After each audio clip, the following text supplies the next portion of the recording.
Tá aqui. Vamos ver se a hora que entrar o vídeo se vai. Se vocês conseguem me escutar. Vocês conseguem me escutar Tá. agora? Sim. Tá. Então eu começo voltando na história. Sônia Guajajara, no seu discurso de posse como ministra, nos disse: o futuro é ancestral. E é por esse lugar que eu gostaria de começar essa defesa, pela minha ancestralidade e algumas coincidências. Há cerca de 50 anos, a minha avó materna ia trabalhar com vendas, enfrentando um dos seus maiores medos. A minha avó paterna abria uma livraria com as colegas, enfrentando o marido.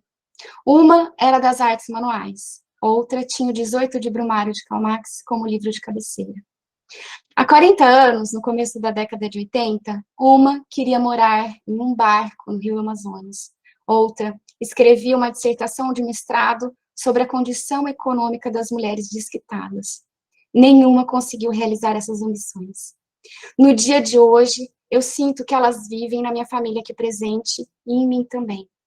Sinto-me em águas misteriosas, defendendo um mestrado muito importante na minha trajetória. Hoje, gostaria de ser a voz das minhas avós, as quais, por muitas vezes, foram caladas, silenciadas, mesmo sendo mulheres tão incríveis, que eu possa honrar o sangue delas que pulsa em mim, nesse futuro ancestral. Há 3 anos, tudo começou quando nasceu Travessias, e eu comecei a observar algo das alunas que chegavam, dizendo que não sabiam escrever bem e lendo textos incríveis. E depois de algum tempo, elas vinham e diziam: olha esse texto que eu escrevi, orgulhosas daquilo que elas tinham feito. Isso me causou muita inquietação e me levou até o mestrado. Foi assim que eu entrei no mestrado. O projeto mudou daquele que eu submeti para entrar, mas se consolidou. Então, qual que foi o objetivo principal dessa pesquisa? Foi compreender como que ocorre o processo de subjetivação das mulheres através da escrita. Quer dizer, como que nós nos tornamos nós mesmas escrevendo. Esse objetivo se desdobra em objetivos secundários. Então, para mim não fazia sentido eu pesquisar hoje, como que se dá isso hoje, sem compreender como que isso ocorreu ao longo do tempo. Então, quando e como foi que as mulheres começaram a publicar seus textos. Também me dediquei a entender o conceito de escrita de si, com base no Foucault, e os processos de subjetivação.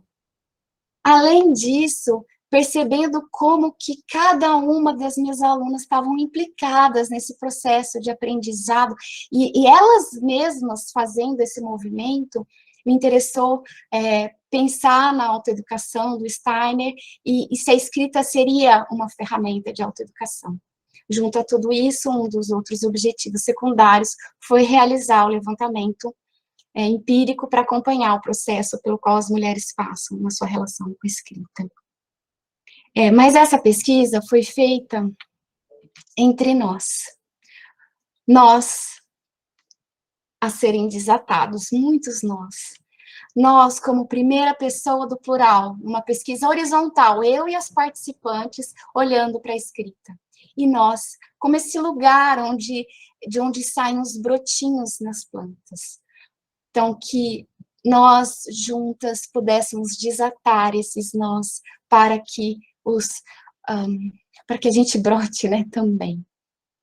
Eu fiz uma escolha para uma linguagem, o tempo todo no texto, eu discuto o cânone, as normas, a imposição de uma linguagem única.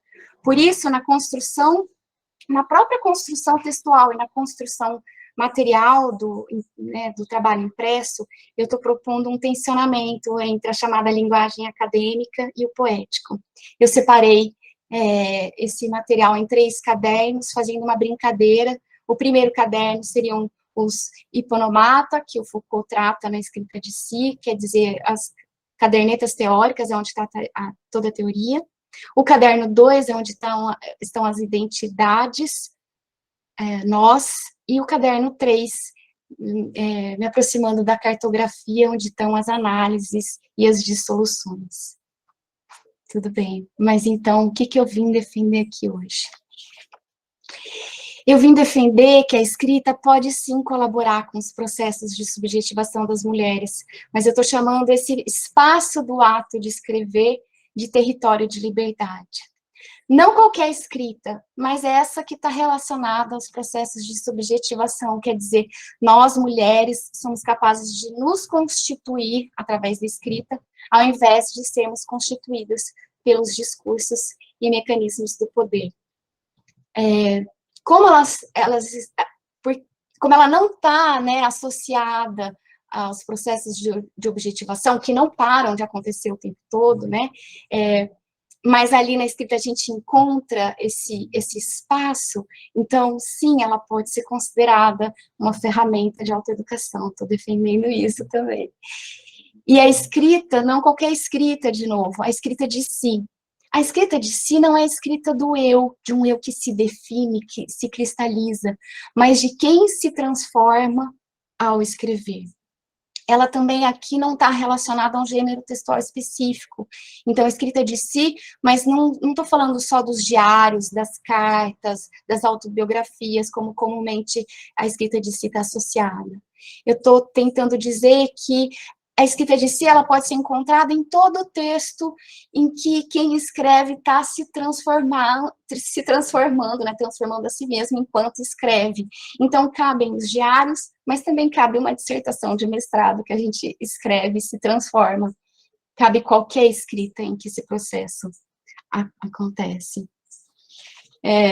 Voltando à ideia de território de liberdade, como o processo de subjetivação, território, que é uma palavra que eu ganhei de presente nas trocas com as mulheres participantes, nessa ideia de terra mesmo, de terreno, de quintal, de um lugar. E liberdade associada à ética Foucaultiana como uma prática de liberdade, e é o que o Steiner traz sobre a autonomia, da gente encontrar a nossa autonomia. Então, nesse território de liberdade, a gente cria um espaço-tempo para poder escrever o que a gente quiser, como a gente quiser, e então, criar-se assim mesmo, né? Mas por que eu estou defendendo essa ideia? Por que a escrita colabora com os processos de subjetivação?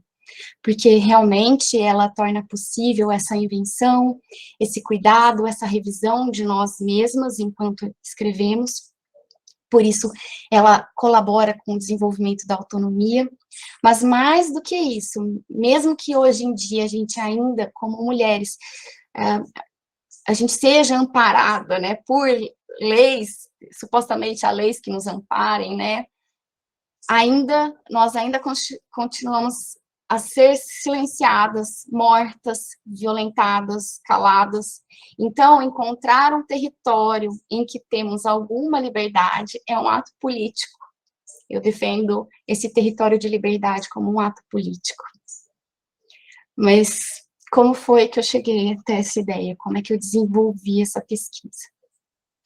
Primeiro, eu fiz uma revisão bibliográfica dos conceitos, tanto na história, quanto do Foucault e do Steiner, junto à leitura de vários artigos e obras mais atuais, dando preferência a pesquisadoras mulheres. A minha bibliografia tem muitas mulheres, foi uma escolha consciente. Eu também fiz esse levantamento empírico, quer dizer, esse encontro entre eu e as participantes, e eu fiz a análise pelo olhar da cartografia proposta pelo Deleuze e o Guattari. Eu vou começar falando um pouco da revisão bibliográfica. Como eu falei lá nos objetivos, mas eu passei pela história da escrita das mulheres, a escrita de si e a autoeducação. E eu queria destacar algumas coisas dessa parte teórica. Primeiro, na história da escrita das mulheres, foi fundamental nós sermos capazes de afirmar um eu. Então, historicamente, as mulheres não se viam como um ser completo, não diziam desse eu. Quando elas começam a escrever, dizer desse eu, elas começam a publicar também. Também foi importante, no começo, a gente né, vai publicando, seguindo exatamente o cânone, as normas masculinas, mas aos poucos as mulheres vão encontrando uma linguagem própria. E com isso eu não estou querendo dizer que as mulheres têm uma linguagem que é totalmente diferente dos homens, ou que nós não somos capazes de escrever como os homens, mas essa linguagem que nos é própria e que não necessariamente atende às normas masculinas. Uma outra coisa que chamou muita atenção nessa parte da história da escrita das mulheres foi a quantidade de mulheres publicando. Diferentemente do que eu imaginava, assim, a minha formação já é antiga, faz 20 anos que eu me formei em letras, e eu não estudei nem 1/20 de todas as mulheres que eu encontrei que publicaram no Brasil, fora no mundo. A gente é um número muito maior do que eu podia imaginar.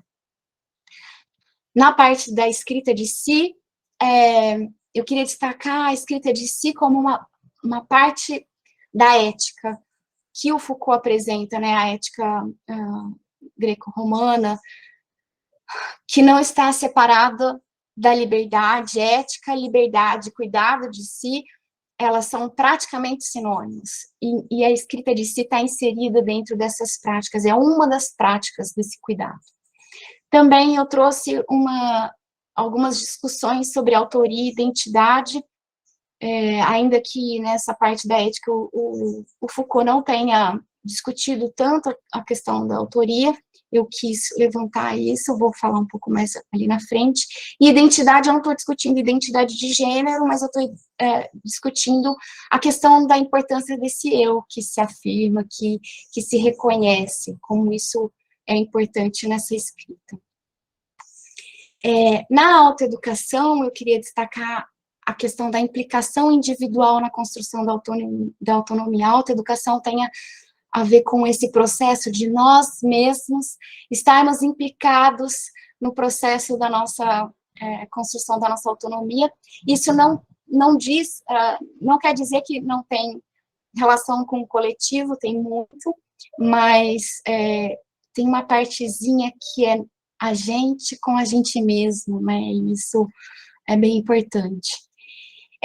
E como a percepção, como eu já trouxe, né, de que a escrita pode ser uma ferramenta de autoeducação, mas isso é algo que tanto o professor Jonas, quanto a professora Juliana, também a professora Nina Veiga já tinham indicado nos seus trabalhos, mas isso eu também verifiquei no meu. E nessa parte sobre autoeducação, eu quis trazer Audre Lorde e a Bell Hooks, que são duas feministas estudiosas muito importantes para mim, e que trazem uma discussão sobre mulheres, sobre feminismo, sobre autoconhecimento, autonomia e escrita. E todas elas destacam a importância, a relevância, né, do processo, elas não dizem autoeducação, mas desse autoconhecimento, desse autodesenvolvimento das mulheres. Eu estou aqui, gente, resumindo 100 páginas, desculpa, banca, de teoria, em um slide muito curto. Mas como é que foi, né, esse levantamento empírico? Quem somos nós? Nós somos eu, mais 10 mulheres que participaram do curso Travessias Textuais, Oficinas de Escrita. Essas mulheres, elas vêm de diversas regiões do país, mas está bem concentrado aqui na região sudeste. Então, foram 4 cariocas, 2 paulistas, uma mineira, uma do Mato Grosso do Sul, uma da Bahia e uma do Ceará. Foram feitas 9 entrevistas individuais, 2 rodas de conversa. Além disso, eu também levei para essa pesquisa os textos tanto das participantes quanto o meu diário de mestranda, que era um diário mesmo em que eu ia relatando como é que estava sendo o processo, em que eu chorava minhas ladainhas, que eu brigava com os autores, depois fazia amizade com eles de novo, que eu treinava o texto antes de levar para a própria dissertação. Essa parte do quem somos nós está no caderno 2, e aí para cada uma das participantes eu criei elas, eu fiz uma adaptação da mini bio que elas me mandaram, e também a partir das entrevistas eu criei uma nuvem de palavras onde eu escrevi uma poesia para cada uma delas que tentava trazer um pouco daquilo da vivência que eu tive com elas, tanto como professora delas, quanto como aquilo que se apareceu, se destacou nas entrevistas. Mas tudo bem, como é que eu trabalhei com todo esse material? As análises, elas foram... Primeiro, eu organizei as transcrições, eu transcrevi muitas horas de material, e aí eu criei um arquivo para cada participante, depois eu criei um arquivo por pergunta, então tinha pergunta e o que cada uma respondeu naquela pergunta. Criei um arquivo com todas as respostas juntas, criei arquivo para cada uma das rodas de conversa, e depois as 2 rodas de conversa juntas, e usando um programa chamado Voyant, eu criei algumas imagens, também criei várias tabelas, mapas, gráficos para cada um desses arquivos. E ficou, né, um material enorme. Nas análises, eu também comparei a teoria e a transcrição, então eu ia lá no Foucault e via o que ele estava trazendo, e todas as discussões contemporâneas, e voltava nas transcrições para ver se eu encontrava, né, o que dava, que conversava. Eu fiz isso também com os temas que eu levanto no caderno 1, de identidade, linguagem, autoria. Eu fiz uma análise dessas imagens, desses mapas. Como eu estou na cartografia do Deleuze e do Guattari, a cartografia ela vai criar mapas, e esses mapas são rizomáticos, cheios de entradas e saídas, e são atravessados, né, por várias linhas. O Deleuze e Guattari chamam de linhas molares, linhas moleculares e linhas de fuga. Eu mudei um pouquinho e chamei de linhas duras, linhas maleáveis e linhas de fuga. E aí eu identifiquei essas linhas em cada uma das nossas conversas. Também procurei perceber o que tinha ali nas transcrições e que não tinha sido discutido na teoria. Com material extenso, enorme, muita coisa não entrou na nossa, no trabalho impresso.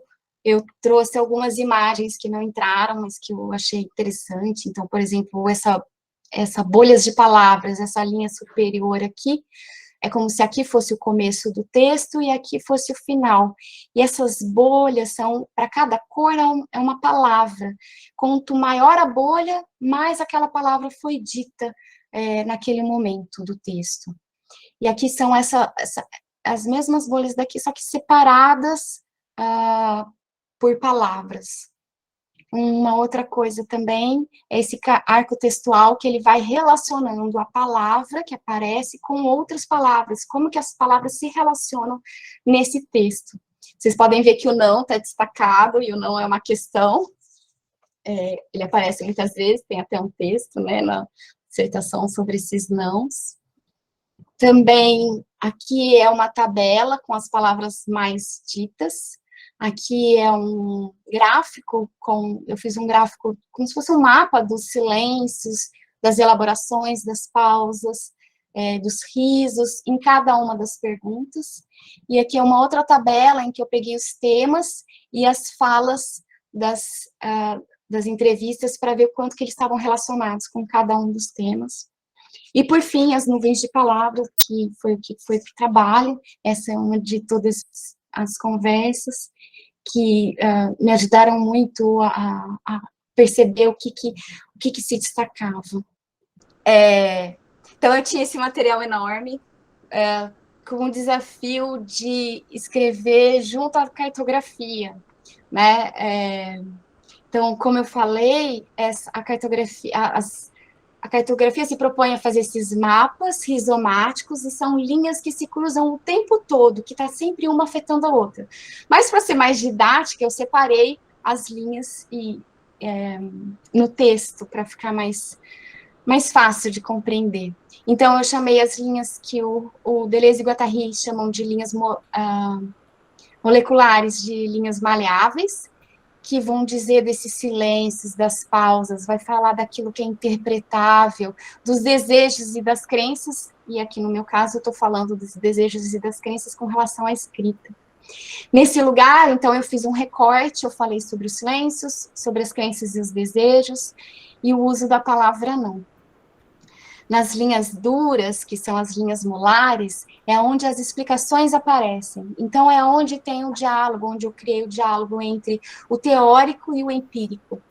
E eu não quis ficar o tempo todo chamando os autores que eu já tinha chamado lá no caderno. Então, eu escolhi me utilizar de imagens que fizessem essa conexão, e vez ou outra dizer, tá vendo, o autor disse isso e aquilo, mas não foi, eu não quis deixar esse texto tão duro assim, apesar de serem as linhas duras. Por fim, eu também trabalhei com as linhas de fuga, e numa sociedade produtiva, né, que exige produção como a nossa, que exige objetivo cumprido, linhas de fuga são quase um horror. Meu, como assim? Como assim você fez crochê se você deveria estar lendo? Como assim vocês papearam ao invés de estar respondendo exatamente a pergunta feita? Na verdade, foram nas linhas de fuga que as ideias apareceram, que o território foi criado, foi nas linhas de fuga que muita coisa ficou evidente.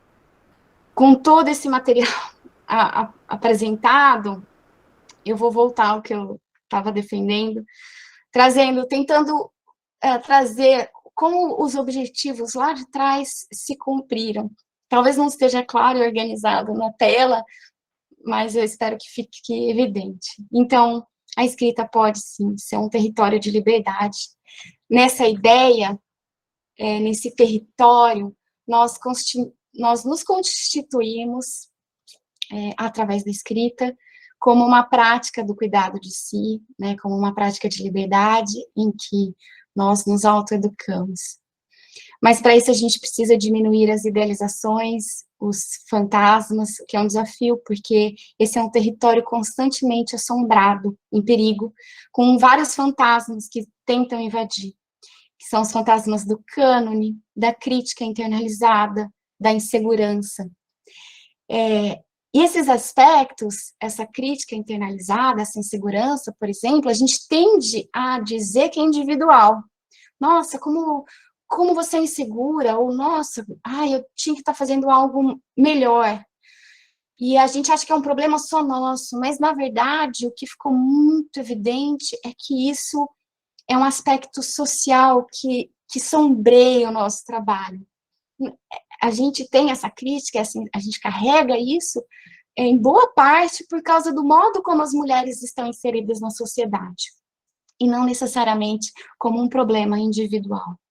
Só que esses fantasmas não cessam nunca, assim, o tempo todo a gente precisa defender nosso território. Só que conforme a gente vai enfrentando, né, o enfrentamento nos leva à autonomia.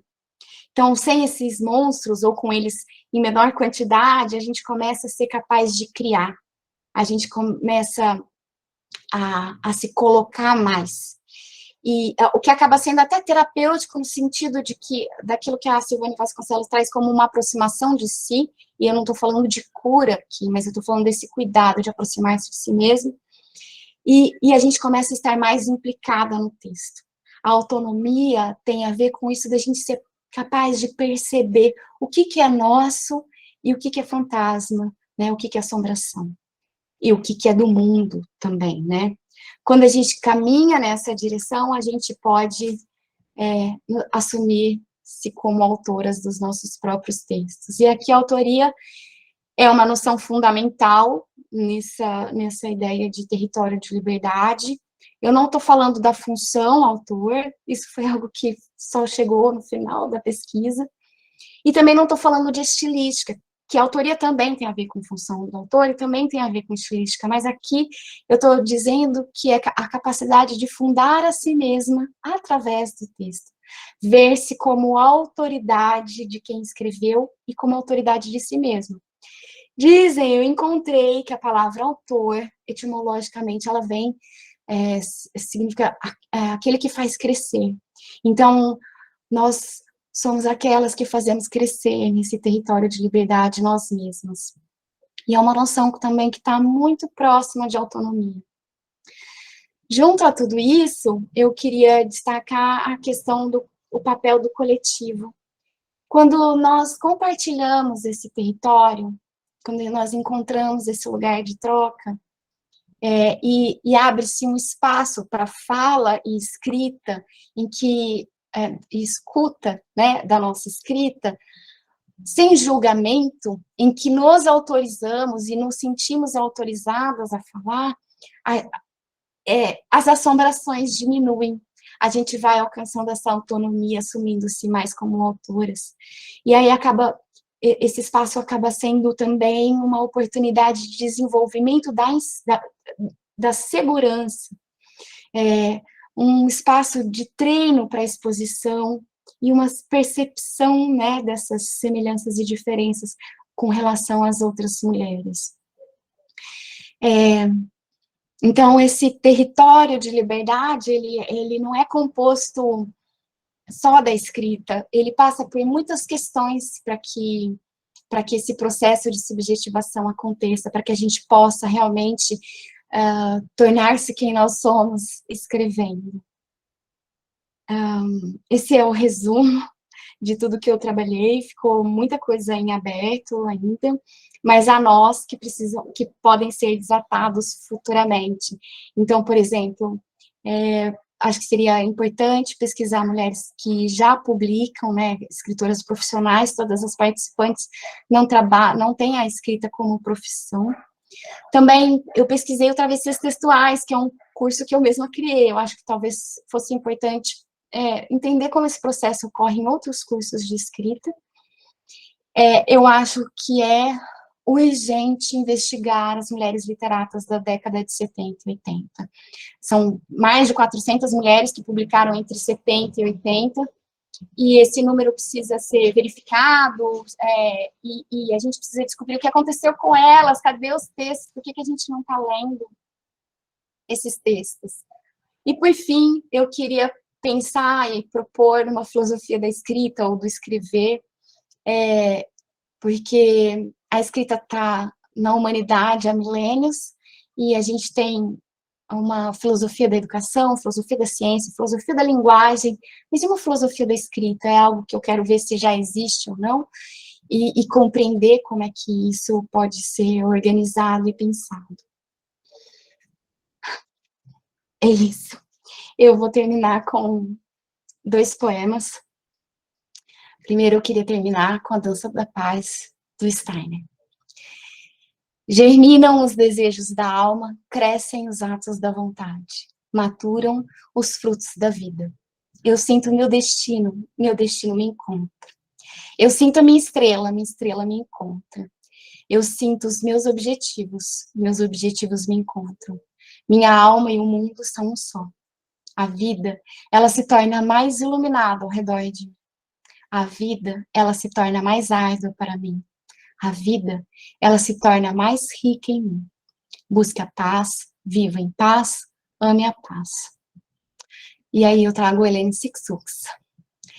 Ela diz sobre a Medusa: quando se tenta matar uma mulher, nascem Pégasus, o cavalo alado, e Crisaor, o cavaleiro com a espada dourada. Uma mulher é sempre mais do que uma. E ela diz também que a fonte da literatura é o grito. Então, eu queria encerrar a minha apresentação dizendo, principalmente para as mulheres e qualquer minoria, gritemos, até para que a gente possa sentir e encontrar o nosso destino. É fundamental que a gente aprenda a gritar. É isso. Muito obrigada. Eu fiquei muito mexida quando você lembra na qualificação que você disse sobre trocar a escrita combate, lembra? Eu fiquei com aquilo muito forte, e eu já não sei, não lembro exatamente em que momento que aconteceu, de vir essa ideia de escrita do rebento que nasce, que eu acho que é muito íntimo dos nossos corpos, e esse o corpo é um lugar que eu senti falta de falar, mas é que eu não tinha mais como ir lugar, mas o corpo e a palavra também acho que são lugares importantes, então eu só tenho a agradecer, professor. Muito obrigada. Aí eu também queria te contar que, assim, eu queria ter colocado, eu pensei, né, se eu colocava a linha do tempo dentro ou não do texto, mas é que quem está aqui não sabe, mas é um trabalho muito grosso, né? Eram muitas páginas, E aí foi um jeito de eu manter a linha do tempo dentro do trabalho, colocando nos anexos justamente para estar lá, mas eu também queria colocar mais, mas eu fiquei muito nessa escolha de que o texto estava muito grande, então, mas eu colocaria bem, eu selecionei muitas coisas para muitas falas delas, e as falas delas, eu tenho certeza que se vocês lessem, vocês vão também ficar muito tocadas. E a professora Annelise perguntou se eu socializei, né, o trabalho. Antes de eu enviar para vocês, antes de eu finalizar, eu combinei com elas, eu mandei para cada uma delas, e eu só enviei para vocês após elas terem aprovado. Então, eu esperei que todas elas aprovassem o texto, para que eu colocasse, entregasse para vocês. Porque para mim era isso, se aquilo não fizesse sentido para elas, então não fazia sentido, né? A gente precisaria conversar e ver. Era um trabalho entre nós mesmo. É isso. Obrigada pela contribuição das professoras.